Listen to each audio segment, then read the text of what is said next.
bienvenue dans notre chambre d'impression de viande. Vous avez bien entendu, ici on imprime la viande. Dans cette usine, digne d'un film de science-fiction, vous avez le choix entre plusieurs pièces de bœuf. Là, je lance la production d'un faux filet. Je peux modifier son épaisseur, son apparence, la quantité de graisse. Dans 30 minutes, j'aurai mon faux filet, prêt à consommer. C'est une impression en 3 dimensions à base de pâte de soja et d'agents de saveur. Interdiction de filmer le secret de fabrication. Si la viande est végétale, son apparence, elle, est troublante. Nous voulons une imitation parfaite de la vraie viande. La consistance, le goût, l'odeur et même le jus. On ne veut pas être comparé à une viande végétale ordinaire. Des steaks hachés plus vrais que nature, des saucisses ou des boulettes d'agneau, tout est végétal ici. Des produits vendus en Allemagne, aux Pays-Bas et bientôt en France. La viande végétale représente 1% du marché mondial de la viande. Ici, on imite même le sang de bœuf avec de la betterave. Parfois, les gens ne se rendent même plus compte qu'ils ne mangent pas de la viande d'élevage, mais un produit alternatif. Une solution très en vogue en Israël, où le mouvement végétarien pousse au changement.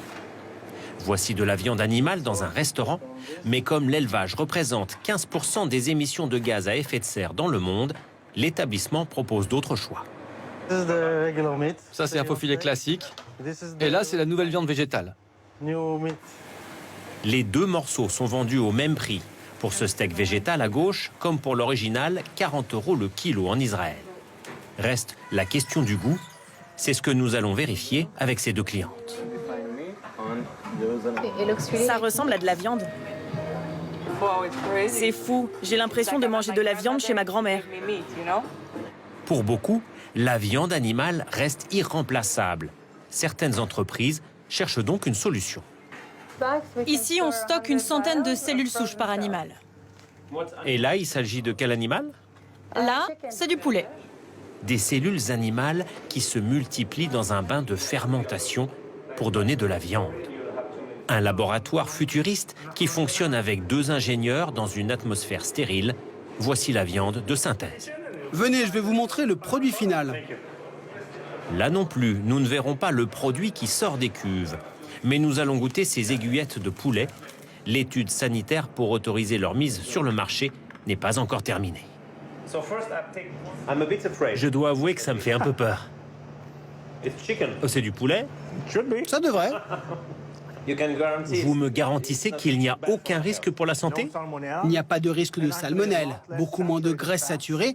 C'est plus sain que du vrai poulet.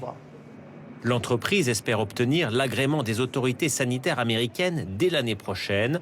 Son poulet serait vendu au même prix que l'original. Les industriels estiment que d'ici 8 ans, 10% de la viande consommée dans le monde sera synthétique.